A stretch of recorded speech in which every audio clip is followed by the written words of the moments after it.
Alam niyo po ba yan? Ay, i-search niyo po mamaya, Family Month, September. Lalo na yung last week ng September. Amen?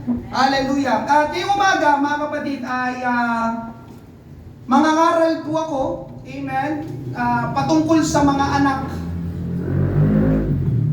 Amen? At hindi lang sa mga anak, ganun din patungkol sa mga magulang. Amen? At dalangin ko, katulad nung ipinangaral ko nung nakaraang linggo, at nakaraang Thursday din, nagsimula din kami about family, ang aking ipinangaral. At sabi ko dito sa mga kapatiran nung last midweek service, nawa ay pagtapos ng preaching na ito ay magkakapatid pa rin tayo sa Panginoon.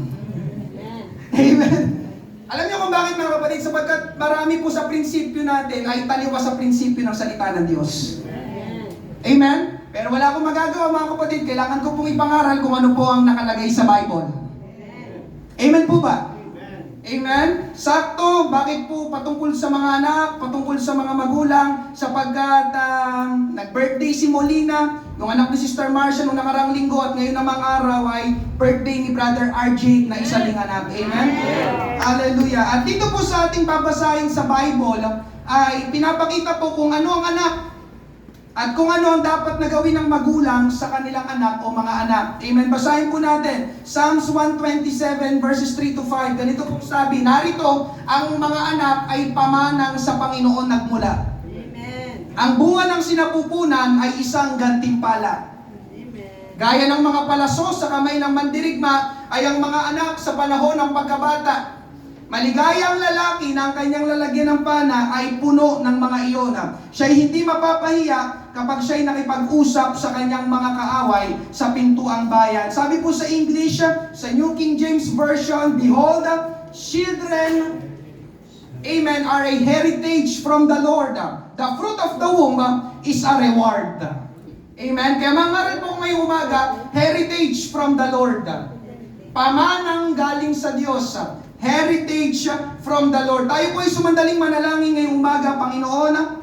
Marami pong salamat sa umagang ito. Pagpalain mo, Panginoon Diyos, ang pangangaral ng iyong salita. Mangusap ka sa bawat isa, Panginoon. Walang exempted, O Diyos, sa umagang ito. Bawat tatay, nanay, at mga anak, Panginoon Diyos. Tulungan mo kami, ang banal na Espiritong mangunat, malayang kumilos sa aming kalagitnaan. Magbukas ka ng mga puso't isipan. Liwanagan mo kami, O Diyos, ng katotohanan ng iyong salita, Panginoon. Umaasa kami sa iyo, Panginoon. Lalo na po ako, O Diyos, hallelujah, sa iyong leading, sa iyong guidance, Panginoon. Anoint this preaching of your word. Marami pong salamat. Ito pong aming panalangin sa pangalan ni Jesus. Lahat ay magsabi na, Amen! Praise God! Palakpakan natin ang ating Panginoon.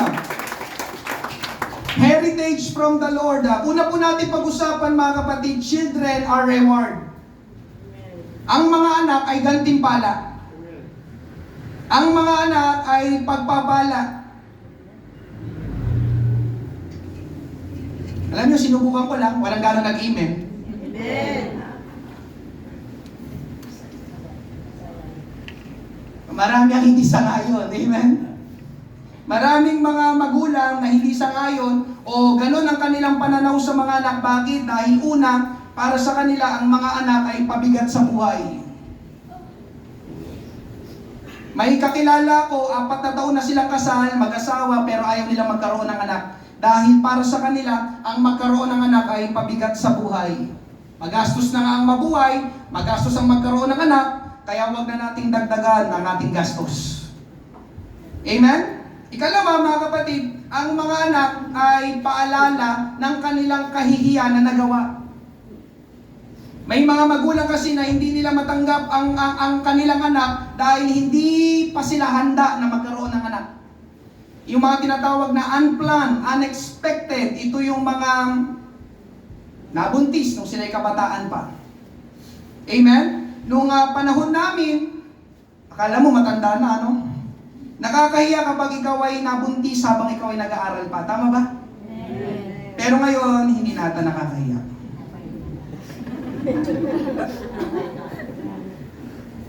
This is our generation, mga kapatid.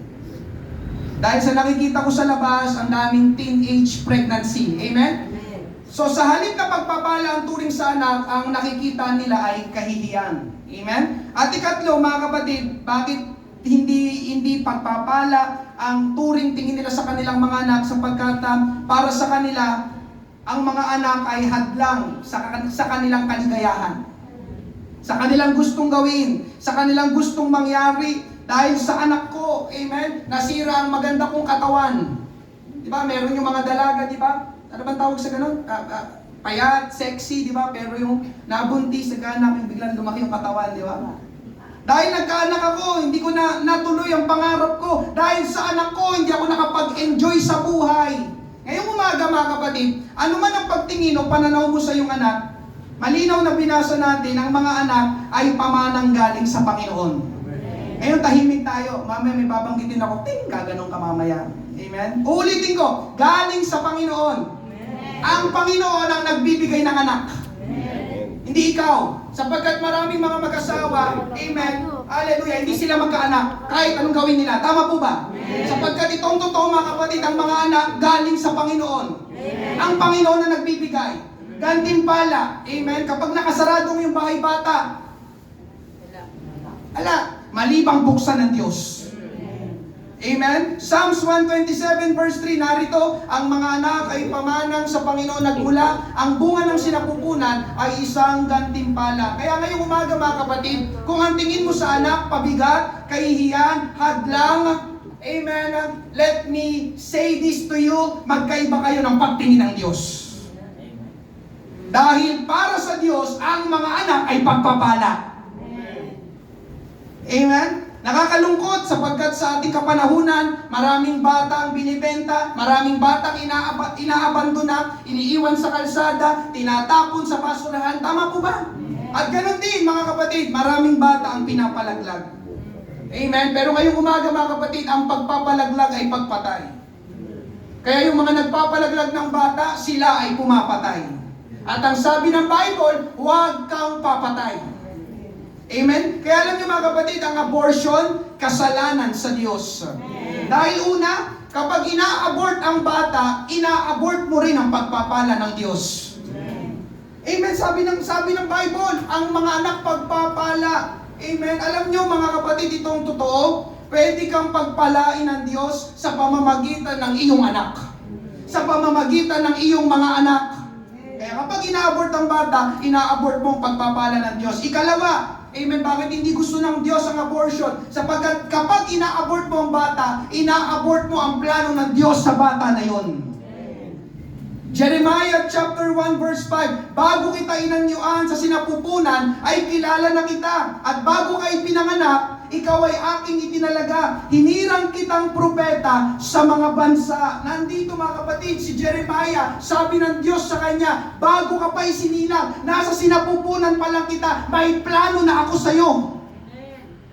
Amen? Kaya alam niyo, mga kapatid, yung inyong mga anak, amen, na noon, yung ating mga ipinagbubuntis, amen, may plano na ang Diyos sa kanila. Bawat sanggol na ipinagbubuntis, may plano na ang Diyos para sa kanila. Kaya kapag ina-abort ang bata, ina-abort mo ang plano ng Diyos sa bata na yon. Kaya malinaw, mga kapatid, hallelujah, ang mga anak ay pagpapala sa Diyos. At alam po yun ni Hannah. Amen? Kaya ganun na lang ang pagdadalamhati niya na siya ay hindi magkaroon ng anak. Para sa kanya, amen, siya'y bahog. Para sa kanya, mga kapatid, siya ay pinagkaitan. Siya ay parang sinumpa. Wala kasing anak, walang pagpapala, walang pabor ng Diyos. Kaya alam niyo yung ginawa niya? Nanalangin siya at nakipagkasundo pa sa Diyos para lang magkaroon ng anak. 1 Samuel chapter 1 verse 11. Siya'y gumawa ng ganitong panata, O Panginoon ng mga hukbo, kung tunay na iyong titingnan ang pagdurusa ng iyong lingkod at aalalahanin ako at hindi kalilimutan ng iyong lingkod, kundi yung pagkakalooban ng iyong lingkod ng anak na lalaki, aking ibibigay siya sa Panginoon sa lahat ng mga araw ng kanyang buhay at walang pang-ahit na daraan sa kanyang ulo. Amen? Hallelujah. Narito, mga kapatid, si Hannah, Lord, makikipag-covenant ako sa iyo, magkaroon lang ako ng anak. Lalo na sa panahon nila, ang mga anak ay talagang pagpapala. Amen? At isa pang patunay, mga kapatid, na mahalaga ang anak, mismong ang Panginoong Hesus, ang Diyos na naging tao, God in the flesh, hindi po siya sumulpot na lang bigla dito sa mundo. Tama po ba? Hindi siya dumating na adult Jesus na agad. kundi siya ay dumaan sa sinapupunan.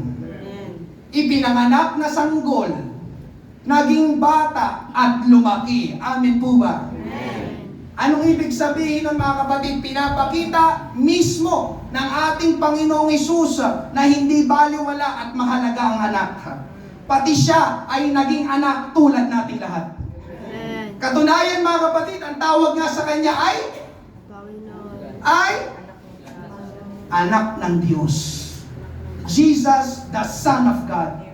Luke 1:35, at sumagot ang anghel sa kanya, bababa sa iyong Espiritu Santo at liniliman ka ng kapangyarihan ng kataas-taasan, kaya ang batang banal ay tatawaging anak ng Diyos. So ngayong umaga mga kapatid, ano man ang sabihin natin patungkol sa mga bata, patungkol sa ating mga anak, amen, ang paniniwalaan ko ay ang sinasabi ng Bible, ang anak ay pagpapala ng Diyos. Amen? Ngayong umaga mga kapatid, marahil naglalaro sa isip mo, Pastor, hindi ko talaga makita na ang anak ko ay pagpapala. Ang totoo pa nga ay sakit ng ulo ko, ang anak ko o mga anak ko. Ngayong umaga mga kapatid, ito ang totoo. Ang iyong cutie little angel na anak ko apo, pagdating ng araw ay talagang pwede mong kainisan. Amen po ba? Si Jade, ang cute ngayon ni Jade. Darating ang araw, amen? Hindi na.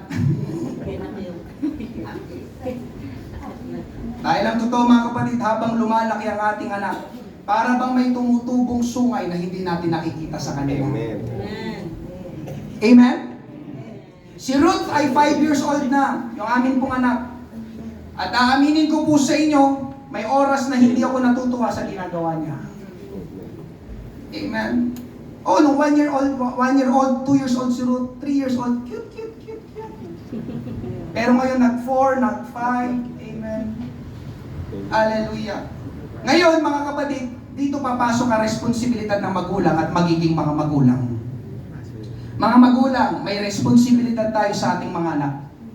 Sabi ko, mga magulang, may responsibilidad tayo sa ating mga anak. Sabi ko, mga magulang, may responsibilidad tayo sa ating mga anak.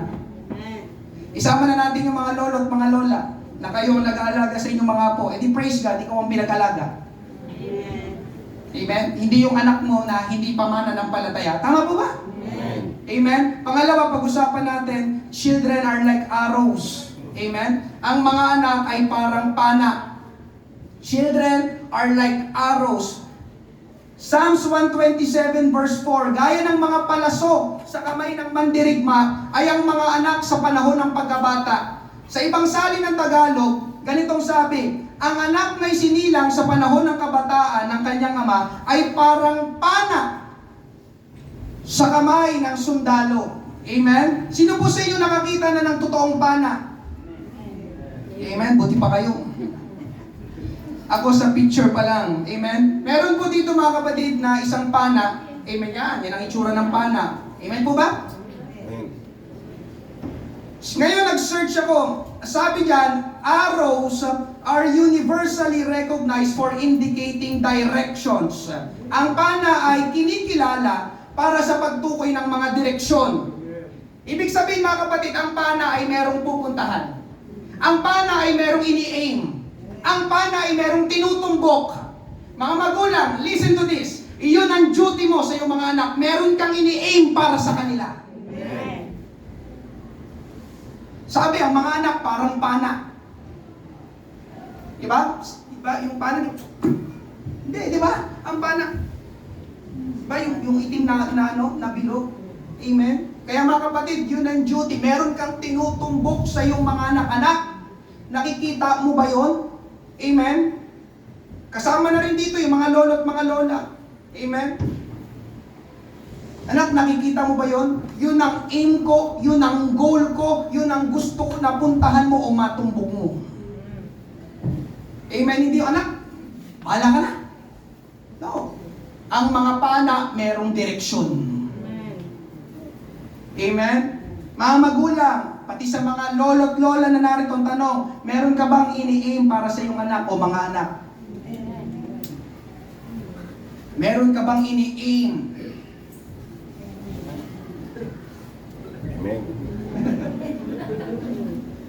May goal. Kasi sabi ng Bible, ang mga anak ay parang mga pana. Amen? Sa kamay natin. Amen? Na pagdating ng araw, mga kapatid, yung pana, di ba, yung mga pana hindi yan nananatiling sa'yo. Darating araw, ihilagpusin mo yan. Ano ibig sabihin ng hilagpos? Pakakawalan natin sila. Ang tanong, matatamaan niya kaya yung mark? Amen? Matatamaan na, yun ang gusto ko sa'yo.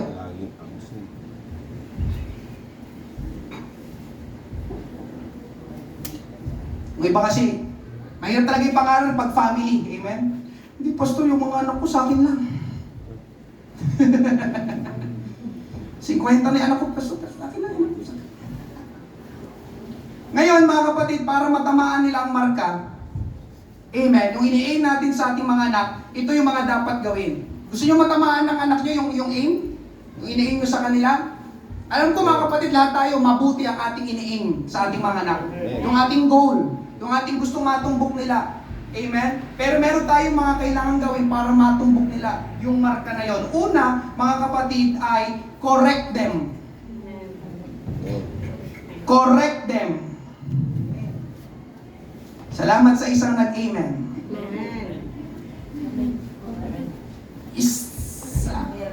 Paano ba English? Yung correct, itutuwid natin sila. Sa Bible times, mga kapatid, noong unang panahon, hindi pa uso ang tindahan noon, na doon ay makakabili sila ng pana. Ang pana noon ay ginagawa nila. Ginagawa nila, wala tayong, punta ako sa gantong store. Walang ganun noon. Sila ang gumagawa ng sarili nilang pana. Amen? At nakita natin ang itsura ng pana kanina sa picture. Pwede bang pabalik yung picture ng pana? Amen? Ano nakita nyo? Ang pana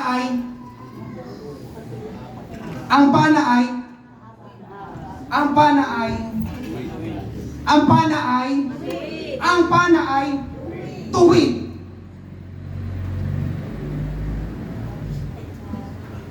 Tama ba? Bakit tuwid?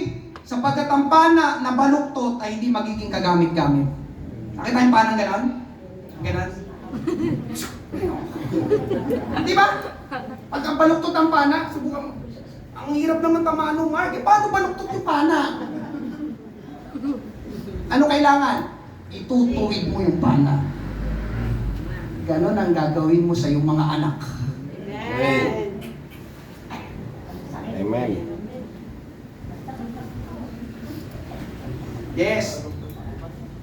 Amen. Bago ko pa ipangaral to, alam ko, marami hindi magugustuhan ito. Amen. Pero gusto ko sabihin sa inyo mga kapatid, correcting our children is biblical. Amen. Ang pagtutuwid sa mga anak ay biblical. Sinabi ng Bible, hindi ito opinion ni Pastor Timothy. Nasa Bible. Amen? Hallelujah. Gusto mo maging kagamit-gamit ang iyong anak, matumbok nila yung talagang goal, hindi nila matutumbok yung marka kung nakabaluktot yung pana. Hirap talaga. Pero pag straight, di ba? Tama po ba? Amen. Kaya alam nyo mga kapatid, ngayong umaga, amen, whether we like it or not, kailangan po natin silang ituwid. Mga tatay, mga nanay, naunawaan ko, hindi madali pero hindi po kasi sa akin galing. Bible po ang nagsabi. Proverbs 29:17. Amen. Hallelujah. Disiplinahin mo ang iyong anak at bibigyan kanya ng kapayapaan at kaligayahan. Disiplinahin. Disiplinahin. Amen. Amen. Umaga mga kapatid, ang pamamalo ay hindi po dapat nalalaos. Diba? Amen yan, papaluin na talaga kayo. Ngayong umaga mga kapatid, gusto kong pasalamatan yung mga magulang na hanggang ngayon ay namamalo. Good job. Good job. Good job.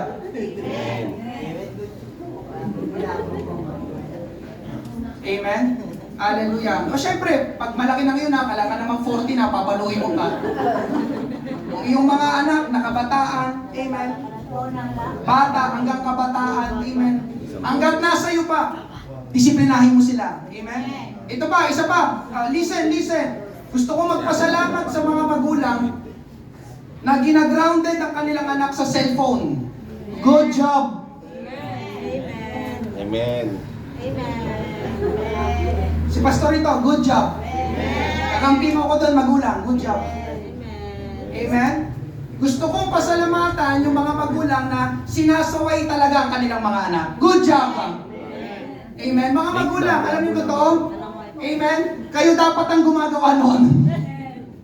Amen? Hindi ang pastor. Kasi yung iba, di ba, ipapasok ko kay pastor, isusumbong kita kay pastor. Kaya alam niyo, nangyayari yung mga anak niyo, ang tingin nila sa akin lagi kontrabida, di ba? Hindi duty yun ng pastor, mga kapatid.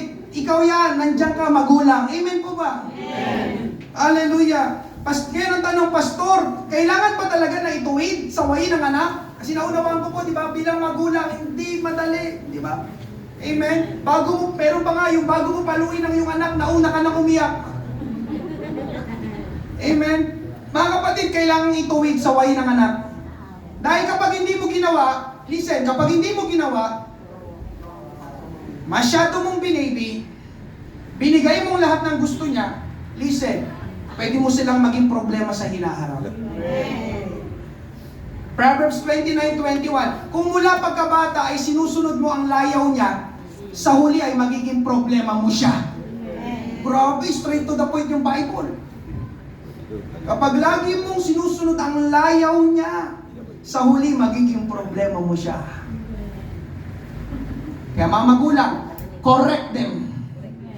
Sabi ko, correct them. Itong una, correct them. Amen? Itutuwid mo sila parang pana. Kapag may nakikita ka na hindi tama, hindi mabuti, in short, baluktot, ituwid mo na agad. Amen. Habang matutuwid pa. Amen? Ikalawa, mga kapatid, instruct them. Huwag mo lang sila basta pagalitan, pagsabihan, amen, kundi turuan mo sila. Sabihin mo sa kanila yung pagkakamali na ginagawa nila. Amen. Parang sa pana, mga kapatid, yung pana, hinahasa yon. Lalo na yung metal pointed dun sa unahan niya, yung tusok. Hinahasa yun para yung maging matalas siya. Para talagang kapag ang tawag doon, yung pinakawalan na siya, kapag tumama siya sa marka, hindi siya malalaglag kasi mapurol. Amen. Mga kapatid, ito isa sa mga kailangan natin gawin sa ating mga anak, patalasin natin sila. Turuan. Amen? Turuan mo sila tungkol sa buhay. Turuan mo sila sa pagharap sa mga hamon ng problema. Turuan mo silang tumanggap ng responsibilidad. Sabi ko, tumanggap ng responsibilidad. Amen. Sabi ko, responsibilidad. Turuan mo silang kumilos. Turuan mo silang gumalang. Turuan mo silang tumulong.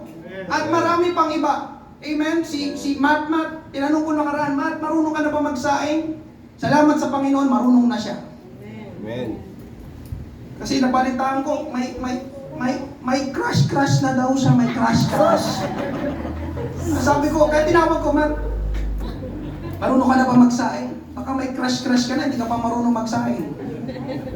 Marunong na po ako, pastor. Ayun, tama yun, amen? Kayo, mga magulang, amen?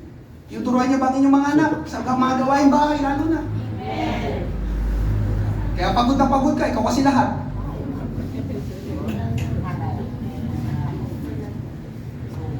Di ba? Kakapi ako ng mga magulang ngayon. Mamaya baliktad.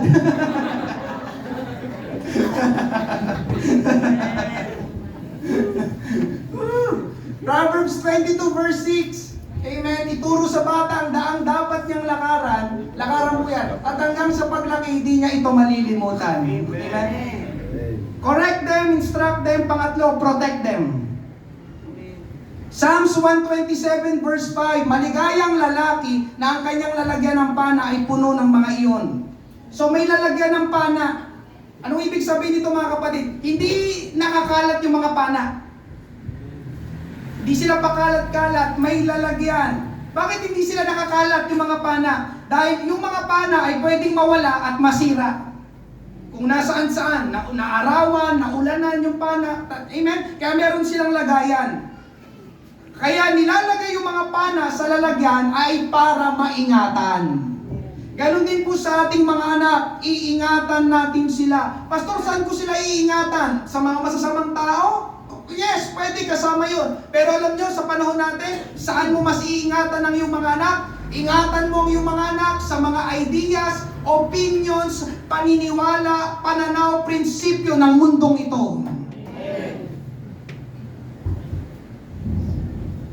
Mga kapatid, marami sa pananaw ng mundong ito, hindi pananaw ng Diyos. Magkasalungat palagi yung dalawa. Amen? Kaya nga di ba mga kapatid, sabi ng Bible, huwag tayong makiayon sa takbo ng sanlibutan. Amen. Amen, nabasa niyo yun? Hindi ko na nilagay sa Romans chapter 12 verse 2. Ibig sabihin mga kapatid, hindi dapat tayo mapasukan ng mga kaisipan at gawain ng sanlibutan.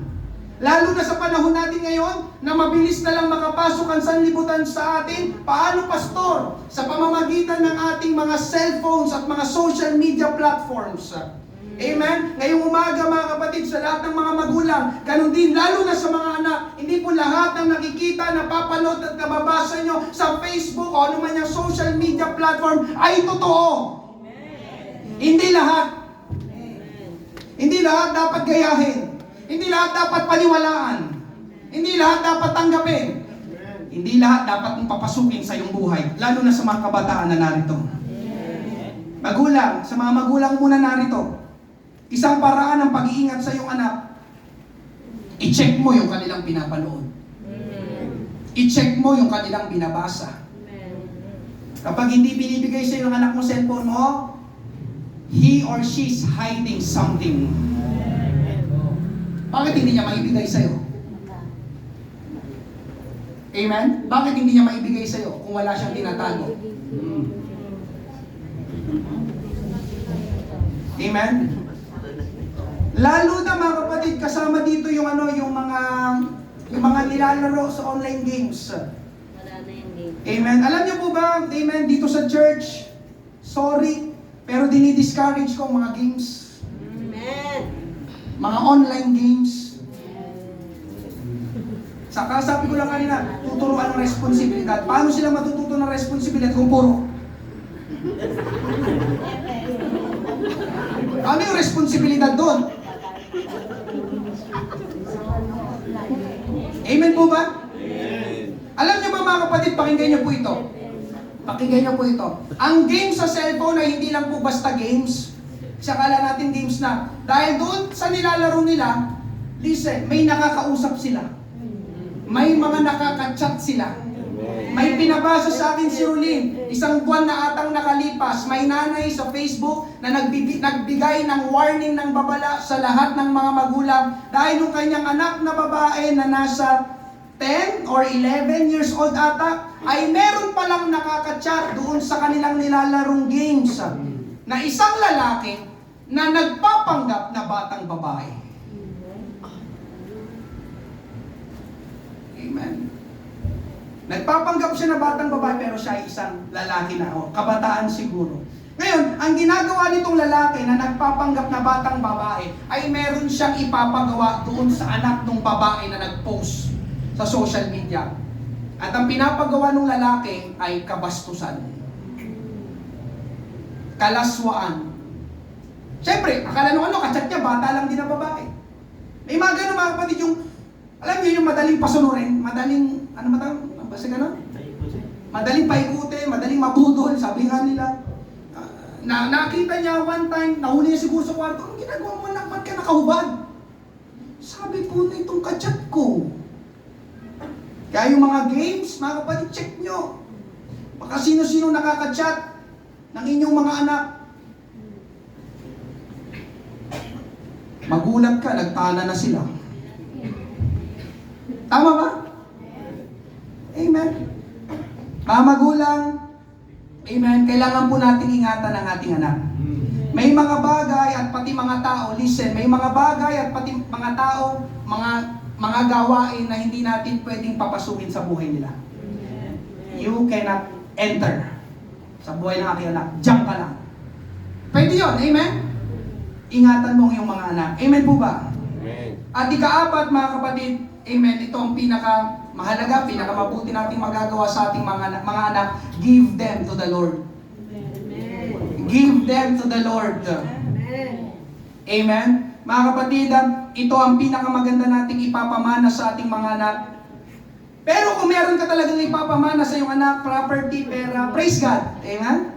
Walang problema. Amen po ba? Amen. Mabuti po yan. Pagpalain pa kayo lalo ng ating Panginoon. Pero kung wala kang ipapamana sa iyong mga anak na property o ano man yan, huwag kang mag-alala sapagkat pwede mong ipamana sa iyong anak ang iyong pananampalataya sa Panginoon. Amen.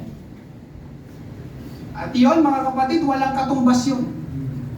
Hindi yung basta-basta mananakaw ng ibang tao yung iyong faith sa Panginoon. Sa iyong mga anak, ilapit mo sila sa Panginoon, ibigay mo sila sa Panginoon, ihandog mo sila sa Panginoon, dalhin mo sila sa Panginoon. Bakit mo gagawin yun, magulang? Una, dahil yun ang kalooban ng Panginoon.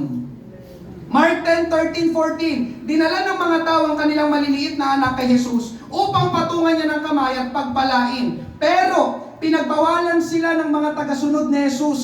Nang makita ni Jesus ang nangyari, nagalit siya at sinabi sa mga tagasunod niya, hayaan niyong lumapit sa akin ang mga bata. Huwag niyo silang pigilan dahil ang mga katulad nila ay kabilang sa kaharian ng Diyos. Nakita ng Panginoon na pinigilan ng mga bata na dalhin sa Kanya. Anong reaksyon ng Panginoon? Natuwa ba siya? O tama, huwag mong dalhin sa akin mga anak, sagapal, hadlang. Amen. Hindi mga kapatid, nabasa natin, nagalit ang Panginoong Hesus. Amen? So anong application niyan, pastor, sa atin? Listen. Kapag hindi mo pinapalapit, dinadala ang iyong anak sa Panginoon, maging dito sa church, nagagalit ang Panginoon. Amen. Nabasa nyo? Nabasa nyo? Nabasa nyo? Sinaway niya mismo yung mga alagad niya, bakit hindi nyo sila pinapalapit sa akin? Dapat silang lumapit sa akin, sabi ng Panginoon. Amen? May mga magulang kasi, di ba? Iba na lang na church. Walang mangyayari sa'yo doon. No. Amen? Amen. Kaya natutuwa ako, maraming salamat sa mga magulang. Dinadala niyo ang inyong mga anak, ang inyong mga apo sa Panginoon, sa church. Amen. Amen? Ikalawa, bakit nyo gagawin yon? Na ihahandog, ibibigay natin ang ating mga anak sa Panginoon. Dahil, pakinggan mo ito, mas kayang pagpalain ng Panginoon ang iyong mga anak. Mas kayang pagpalain ng Panginoon ang iyong mga anak. Amen. May mga magulang na ang kanilang pananaw, prinsipyo sa buhay ay edukasyon ang kailangan ng ating mga anak. Tama po ba? Amen? Edukasyon. Amen? Ang kailangan ng ating mga anak para bumuti ang kanilang buhay, ang kanilang hinaharap. Kaya, sabi ko nga sa inyo, may mga magulang, mas tinutulak ang kanilang anak sa school kaysa sa church.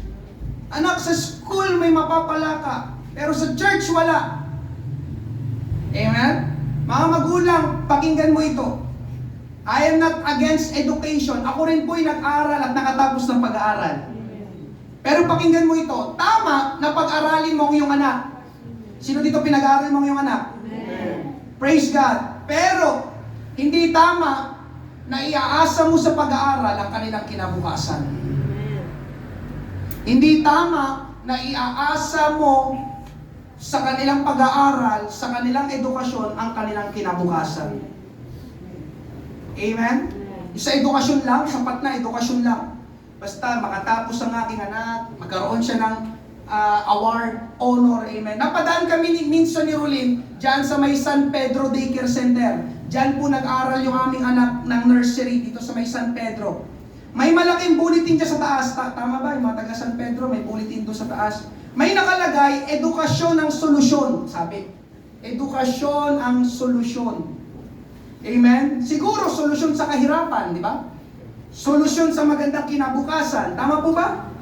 Pero alam nyo mga kapatid, hindi ako naniniwala na edukasyon lang ang solusyon sa kahirapan. Edukasyon lang ang solusyon, amen, para sa magandang kinabukasan. Pastor, bakit mo nasabi yan? Pakinggan mo ito. Kung edukasyon lang ang solusyon, kung edukasyon ang sagot sa kahirapan, Bakit mga edukado ang nagnanakaw sa bayan? Amen.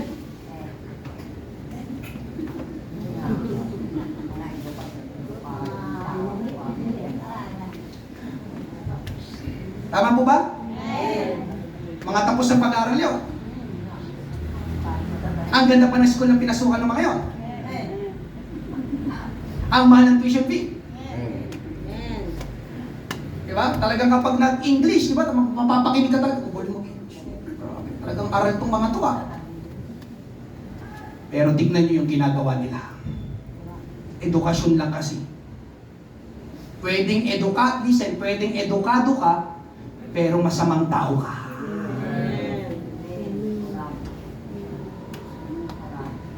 Kaya hindi ako niniwala, edukasyon lang ang solusyon. I don't believe. Kaya mga magulang, mga kapatid, hindi lang basta knowledge, information ang kailangan ng iyong mga anak, edukasyon, mas lalong kailangan nila ang Panginoon. Alam nyo, hindi na baling hindi matalino ang iyong anak, basta may takot sa Diyos. Basta may relasyon sa Panginoon. Mas lamang ka, mga kabataan na anak na nag-aaral, amen, mas lamang ka sa kanila pagdating sa paningin ng Diyos. Kaya mga magulang, huwag nyo masyadong itulak, i-pressure yung inyong mga anak. Amen? Dapat 90, dapat 99.9%. Alam niyo mga kapatid, may mga nagpapakamatay na kabataan sa ganon. Kasi hindi nila na-meet, hindi nila nakuha yung gusto mo na grade para sa kanila. Nabigo ko si Papa, nabigo ko si Mama. Failure! Wag! Amen po ba? Hindi edukasyon ang solusyon sa maganda nilang kinabukasan. Amen po ba? Amen? Hallelujah. Hindi po edukasyon ang magdedetermina sa ating hinaharap. Ang Panginoon ang magdedetermina sa kinabukasan ng iyong mga anak. Amen? Amen? Kung kayo po ay updated sa balita, sikat na sikat ito ngayon, trending worldwide. Nito lang nakarang araw, yung isang Amerikanong Kristiyano conservative activist, ang pangalan niya si Charlie Kirk. Amen? Sikat na sikat po ito ngayon. Siya isang Christian conservative activist sa Amerika. Amen? Habang siya ay nasa isang, ano ba tawag sa ganon? Yung forum, thank you po. Forum, amen? Siya ay binaril at pinatay. At ang suspect ay nahuli naman. Isang lalaking 22 years old. Biruin niya, 22 years old. Ngayon, may nabasa ako na ganito tungkol sa suspect. Sabi, naka-flash yun dyan, siya daw ay pinalaki naman sa mabuting pamilya. Kaya lang ay nalihis. Ito ibig sabihin ng left-wing activism, yung tawag sa atin sa Pilipinas, yung makakaliwa. Amen? Ito yung mga NPA, yung kung ano-anong mga di ba? Kaya mga magulang, ingatan nyo yung mga anak sa school yung mga sinasalihan nila organization, baka kala nyo, galing, anak ko nasa organization, nasa organization ng NPA. Amen? Kaya ang ginawa niya, na-reject niya yung value na tinuro sa kanya. At sabi pa doon, at a recent family dinner, he ranted, yung nagalit siya, amen, patungkol doon sa paniniwala ni Charlie Kirk. Sabi pa doon, siya ay active sa tinatawag na Antifa or Antifa Discord groups. Amen? So ngayon, mga kapatid, sabi pa dito sa dulo, siya ay anak ng isang sheriff. Salamat naman yung kanyang tatay, kasi una siya nag-confess sa kanyang tatay. Tay, ako yung bumaril kay Charlie Kirk. Alam niyo ginawa tatay niya? Isinuko niya yung kanyang anak sa authority. Amen? Kaya lang mga kapatid, napansin ko, dahil nga pulis yung kanyang tatay or sheriff, may mga lumabas din na picture na itong suspect na ito, bata pa lang ay marunong na siya humawak at gumamit ng baril. Yung pastor lang, amen, mga magulang, amen, huwag niyo naturuan yung anak niyo bumaril, amen po ba? Hindi na kailangan, amen po ba?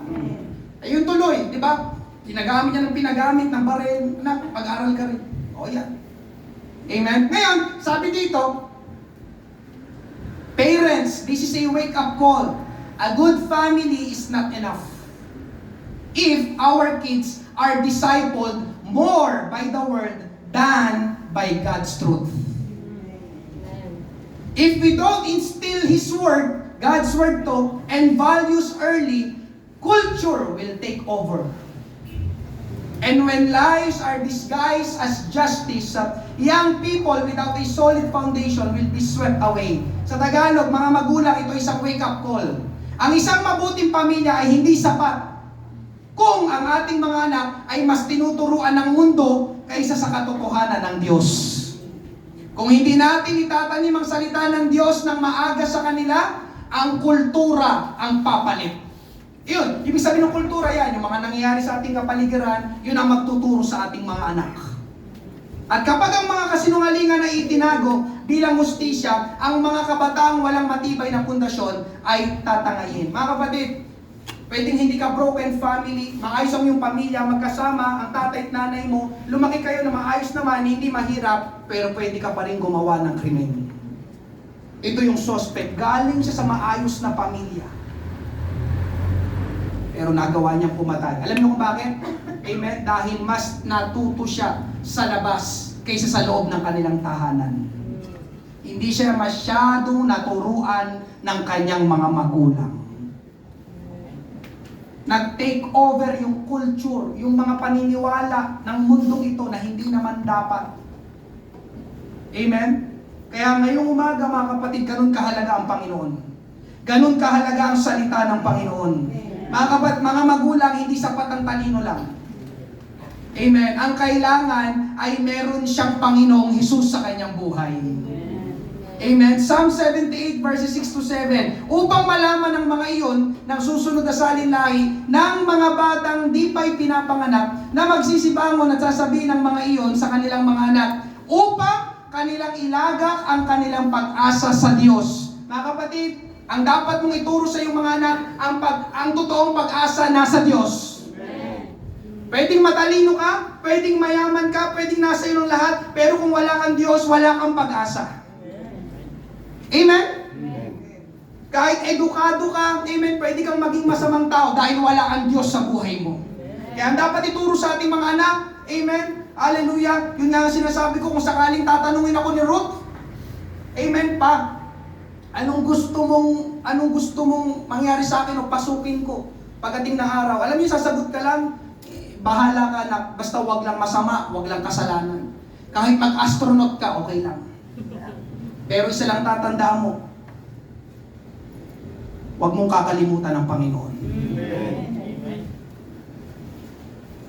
Mahirap mabuhay sa mundong ito na hindi mo kasama ang Panginoon. Anak, ang pag-asa nasa Diyos, wala sa mga bagay ng sanlibutan ito. Amen?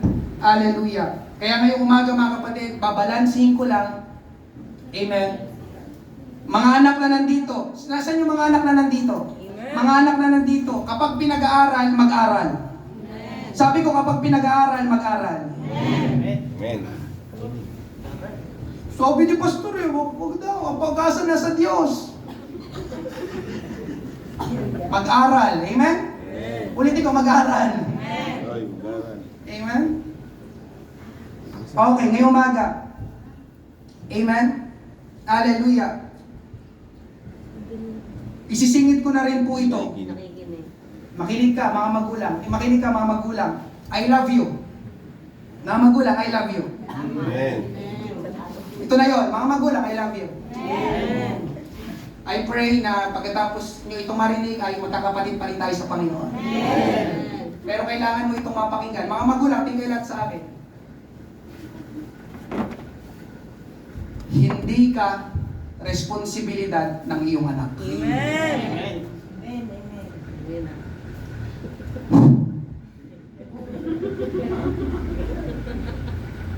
Out, sabi ng iba. Mga magulang, hindi ka responsibilidad ng iyong anak. Amen. Ito na yun.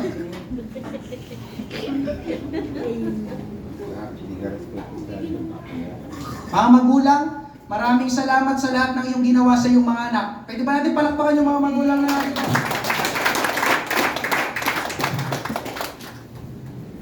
Pero mga magulang, yan kasi talaga ang duty mo. Amen. Responsibilidad natin ang ating mga anak. Nabasa natin kanina. Sila yung mga pana sa ating mga kamay.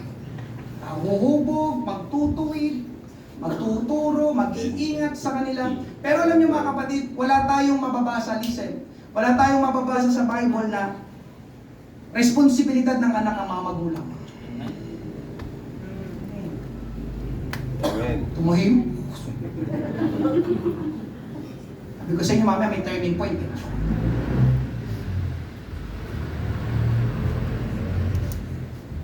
May mga magulang kasi na ganito, oh listen, anak, pag nakatapos ka ha, ikaw nang bahala sa amin. Amen. Pag-aralin mo yung mga kapatid, 100 pa naman kayo.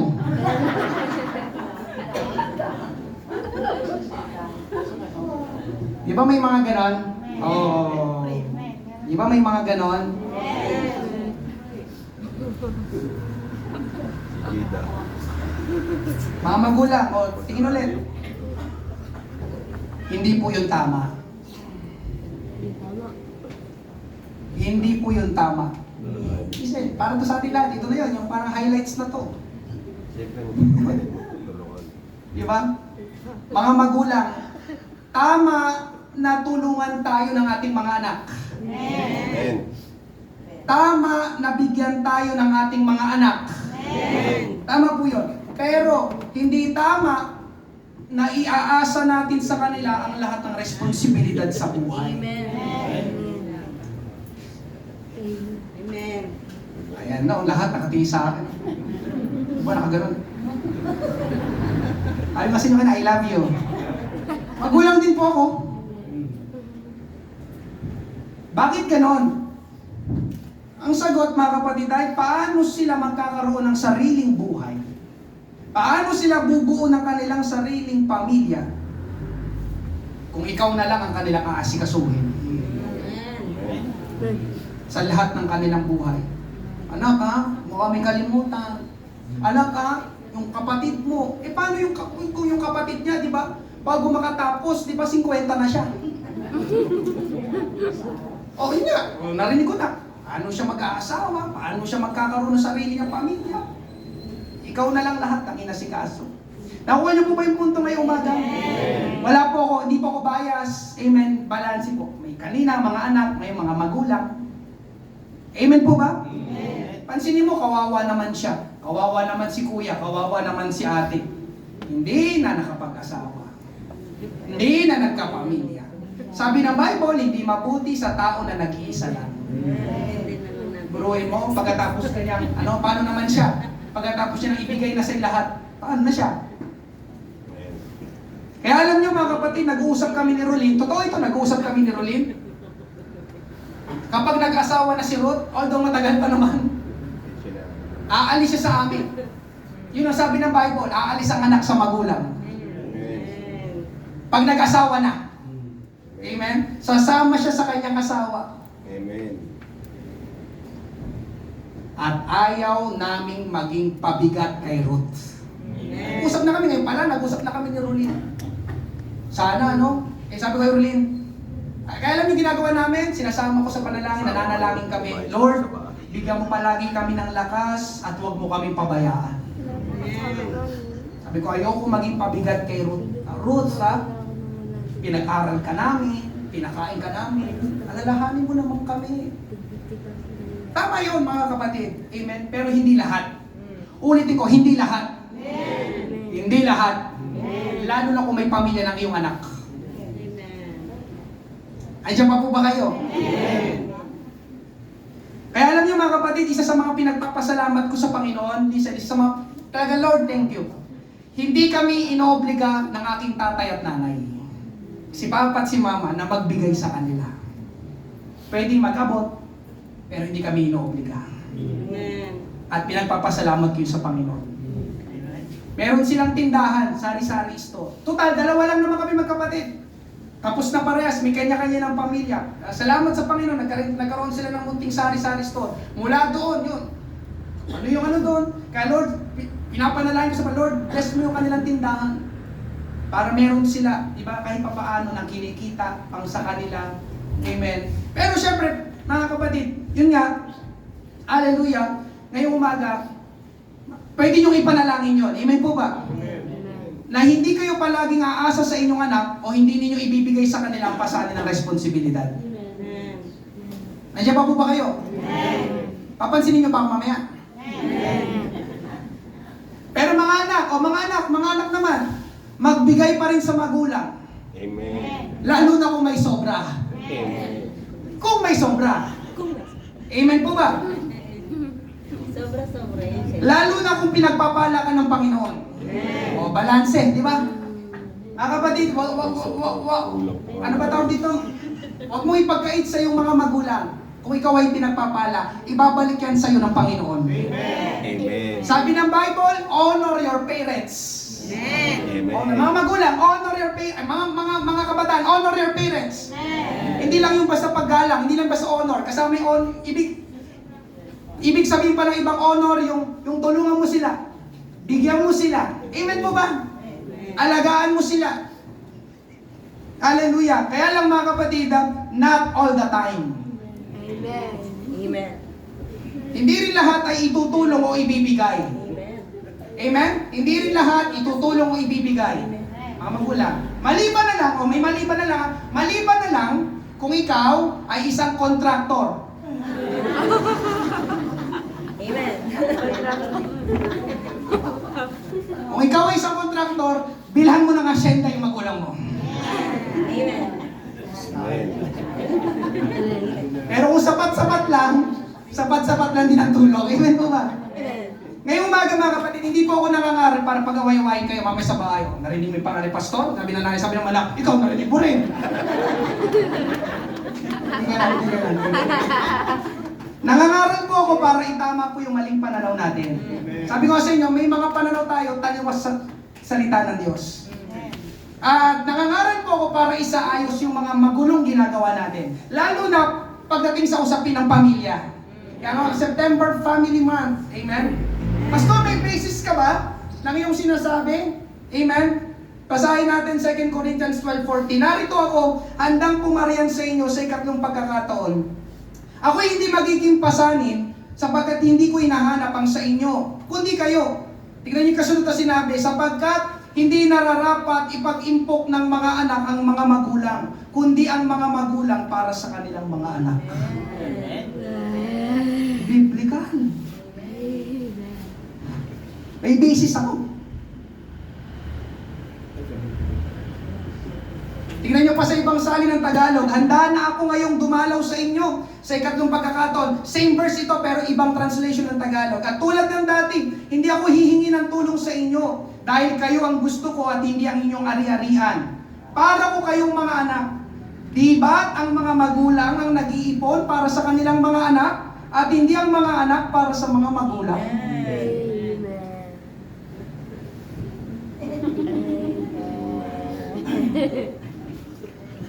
May savings ka na ako. Nabasa niyo po ba? Nabasa niyo po ba? Amen. In short, mga kapatid, ang magulang ay may responsibilidad sa mga anak, hindi ang anak may responsibilidad sa mga anak. Hindi makaipon, lagi nakatulog. Gusto niyo maitama? Gusto niyo maisaayos? Pagpapamilya? Amen. Amen? Sundin niyo salita ng Diyos. Pero huwag kang mag-alala mga kapatid, gawin mo lang ang pinapagawa ng Panginoon ang magpapala sa iyo. Gawin mo lang. Lord, ito sinabi mo. Hindi lahat ibibigay ko sa aking mga anak. Darating ang araw, magkakaroon sila sa sarili nilang buhay. Lord, tulungan mo kami, mag-provide ka na aking Panginoon para hindi ako maging pasanin, pabigat sa aking mga anak. Gagawin niyo ng Panginoon. Paghandaan mo rin ang iyong sarili, paghandaan mo rin. Diba? Lalo na ikaw na nagtatrabaho sa akin, paghandaan mo. Darating ang araw, kailangan namin ng ipong mag-asawa. Kasi maiiwan na lang kami. Amen po ba? Amen. Amen po ba? Amen? Amen. At isa pa mga kapatid, ito pang pinakamaganda, pwede rin gamitin ng Panginoon ang iyong mga anak na pagpalain ka sa iba't ibang paraan. Sa maraming paraan. Amen? Turuan mo lang sila, babalikan sa'yo. Amen po ba? Babalikan sa'yo. Sabi ng Bible, kung anong itinanim mo, aanihin mo. Kaya wag, yung mga anak mo, blessing. Pag sinabing blessing, at dahil ikaw ay magulang nila, ikaw ang unang aani ng pagpapala nila. Amen po ba? Hallelujah. Ngayong umaga, mga kapatid, pangatlo, partnership with God. Amen. Ito po ang tamang gawin, makipag-partner tayo sa Diyos. At ang magandang balita, laging tutulong ang Diyos. Amen. Amen. Anong ibig sabihin nitong partnership with God? Mas alam po ng Diyos ang gagawin sa ating mga anak. Mas mabuti po ang plano ng Diyos sa ating mga anak. Mas kayang pagpalain ng Diyos ang ating mga anak. Amen po ba? Mark chapter 10 verse 13, dinala ng mga tao ang kanilang maliliit na anak kay Jesus upang patungan niya ng kamay at pagpalain. Mga kapatid, pagpapalain ng Panginoon ng iyong mga anak. Gawin mo lang ang duty mo. Turuan mo sila, pero bago pagpalain ng Panginoon ang mga bata, dinala muna sila ng kanilang mga magulang kay Jesus. Amen. Gusto mong pagpalain ng Panginoon ang iyong mga anak, dalhin mo sila sa Panginoon. Natungan niya ng kamay, sila ay pinagpala ng Panginoon. Amen? At mga kapatid, kasali ka doon. Kasi ikaw ang magulang. Amen po ba? Ngayong umaga, mga kapatid sa ating Panginoon, last na talaga. Pakita ng picture. Ilang beses nyo na itong narinig. Amen. Si Jonathan Edwards, tsaka si Max Jukes, magkaiba sila ng pamilya. Si Jonathan Edwards ay isang Kristiyano, mananampalataya. Amen. May takot sa Panginoon. Actually, siya nga ata ay isang pastor. Amen. Pero sa kabilang banda, si Max Jukes, hindi mananampalataya. Amen. Hindi naniniwala sa Bible. Walang pagkakilala sa Panginoon. Walang takot sa Panginoon. Walang relasyon sa Panginoon. Alam nyo, tinrace yung kanilang lineage. Ibig sabihin yung kanilang mga lahi, yung mga nanggaling sa kanila pagtapos nila. Si Jonathan Edwards na isang mananampalataya, amen, may takot sa Panginoon, may relasyon sa Panginoon. Yung kanyang mga naging lahi, ang sabi dito ay, nagkaroon sa kanyang lahi ng 13 college president, 65 college professors, 75 military officer, 80 public servants, 60 authors, 60 doctors, 30 judges, 100 pastors, 100 lawyers, 3 US senators, at isang vice president ng Amerika. Galing sa kanya na isang mananampalataya. Sa kabilang banda, si Max Jukes, yung mga nanggaling sa kanya ay sabi ay 310 died as paupers. Ibig sabihin ito ay mga adik. 150 naging kriminal. 7 naging mamamatay tao. 100 naging lasinggero. At 190 naging prostitutes. Ngayon, bakit ito pinapakita sa inyo? Ito ay mga magulang. Nakadepende sa kanilang mga magulang, amen, yung mga mangyayari sa mga susunod nilang lahi. Kamusta ka? 10 years from now, 50 years from now, kung ititrace back, mga lahing manggagaling sa iyo, anong makikita? Mga mabubuting tao, mga masasamang tao. Ang sikreto ni Jonathan Edwards, palagi siyang lumalapit sa Panginoon. May relasyon sa Panginoon. At yung kanyang naging resulta, amen? Ito, lahat professional. May naging vice president pa ng Estados Unidos. Ngayong umaga, mga kapatid, heritage from the Lord. Ang mga anak pagpapala sa atin. Amen? Hallelujah. Sino pinagpala ng Panginoon ngayong umaga? Sino nabuksan? Nabuksan. Amen. Yung puso't isipan. Ganun pala yun. Magsiyuko po tayong lahat. Manalangin tayo sa ating Panginoon. Amen. Hallelujah. Tayo mag-altar call pa rin. Amen. Ako'y nananawagan sa lahat ng mga first time sa umagang ito. Meron po ba? Pwede po ba namin makitang yung kamay habang nakayukang bawat isa? Nais ka po namin samahan at ipanalangin dito sa harapan. Amen. Pagtanggap sa ating Panginoong Hesus, hindi ka tatanggap ng panibagong reliyon. Ang tatanggapin mo, amen, ay ang Diyos na buhay, na parinto sa lupa, ang pangalan niya, Jesus Christ, amen. Siya ang tatanggapin mo sa umagang ito. Maraming salamat sa isang kabataang babae na nagtaas ng kanyang kamay, amen. Dalawa, pakisamahan po sila. Ipanalangin po natin dito sa harap.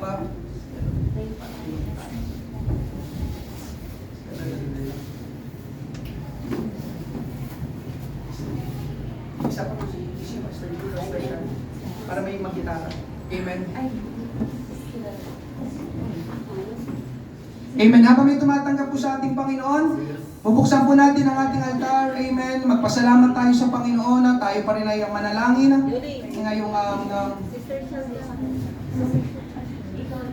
Ngayong umaga, amen, awit tayo sa ating Panginoon, kay buti-buti mo, Panginoon.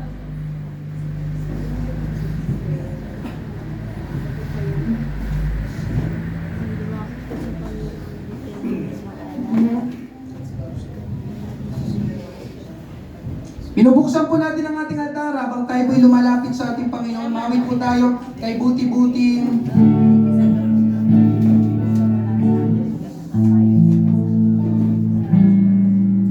Kay buti-buti mo, Panginoon, sa lahat ng oras, sa bawat araw, ika'y laging tapat kung magmahal. Ang iyong kaawa ay magpawalang hanggan. Kay buti-buti na, kay buti-buti mo, Panginoon, sa lahat ng oras, sa bawat araw, ika'y laging tapat kung magmahal. Ang iyong kaawa ay magpawalang hanggan.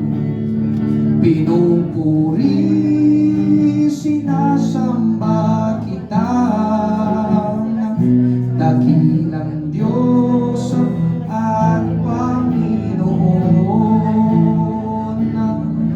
Tunay ngang ika'y walang katulad, tunay ngang ika'y di nagbabago. Mabuti ang Diyos na sa akin. Tayo po'y tumayong lahat, awitin natin kay buti-buti na. Kay buti-buti mo, Panginoon, sa lahat ng oras, sa bawat araw, ika'y laging tapat kung magmahal. Ang iyong kaawa ay magpawalang. Pinupuri habang nakataas ang ating kamay. Pinupuri na sinasamba kita, dakilang Diyos at Panginoon. Tunay nga ika'y walang katulad, tunay nga ika'y di nagbabago. Mabuti ang Diyos na sa akin mabuti ang Diyos, mabuti ang Diyos na sa akin nagmamahal. Mabuti ang Diyos na sa akin nagmamahal. Purihin, pasalamatan natin ang ating Panginoon sa umagang ito. Glory, glory, glorify your name. We praise you, Lord. We worship you.